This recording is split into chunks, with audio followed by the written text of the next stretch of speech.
So I think you've all realized that with our 38,000 investors from around the globe, our contact with so many multinationals, offices, we certainly are very quick to pick up on trends.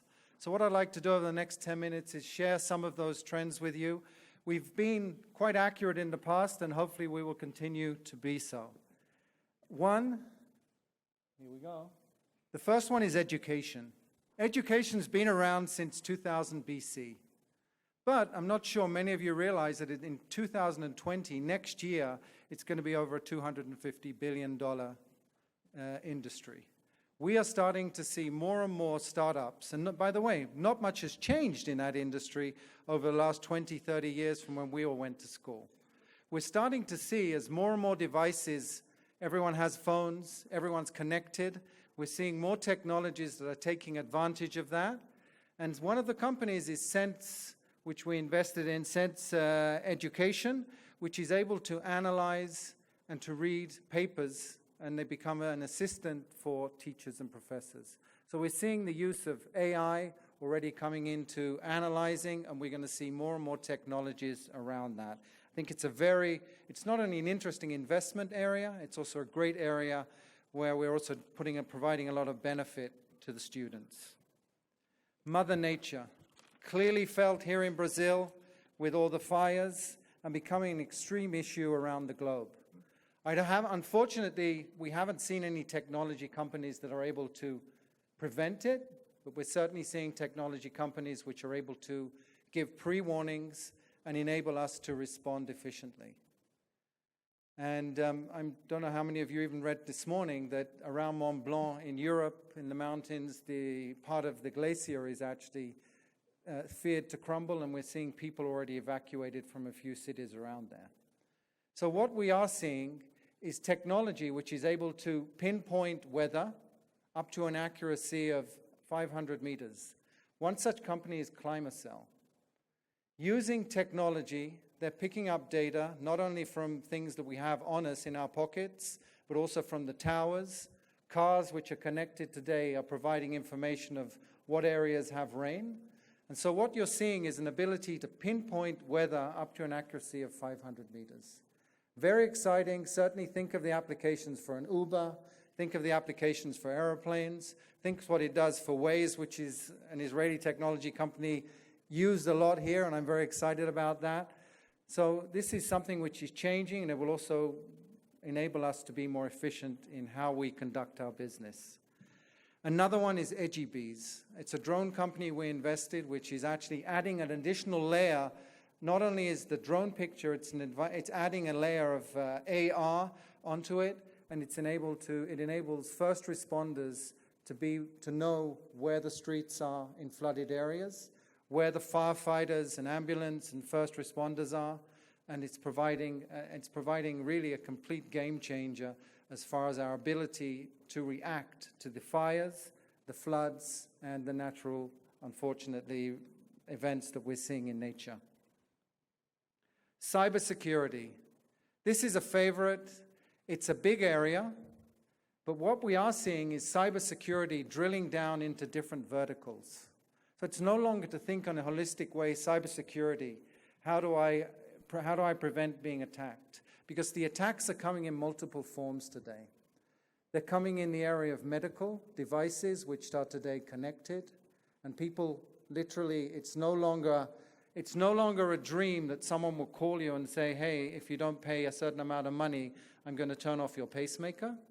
Or if you're in a hospital, they're going to access your files. And so we're seeing certainly companies such as CyberMDX, which we invested in, are providing specific solutions for that area. Other areas, cars. Almost every car today every new car is connected to the internet. So we're seeing solutions such as C2A that are providing end-to-end solutions to protect the data and prevent someone taking control of our car, taking control of the brakes, taking control of the computers in the car. So we're seeing more and more of that in each different vertical taking place. Farms and agriculture.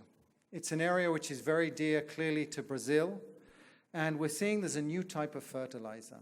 That fertilizer is data.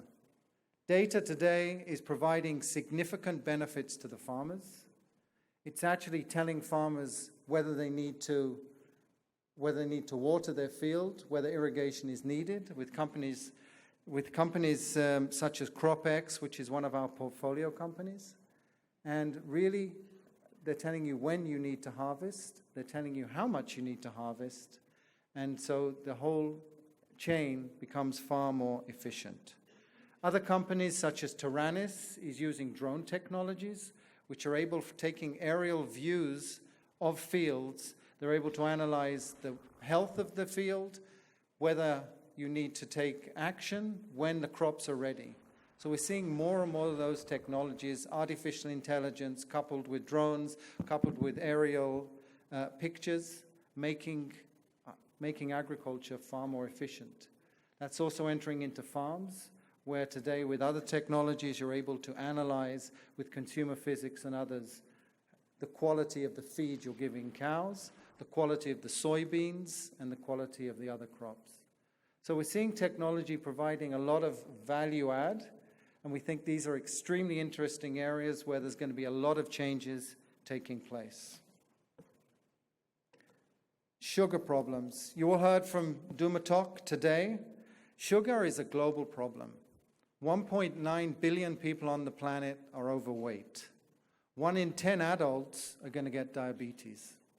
So we think while medical solutions to prevent it don't exist in totality today, certainly measuring devices do, and we're seeing companies such as Sweech and DreamMed providing effective management so you can cure and curb and certainly reduce the effects of diabetes.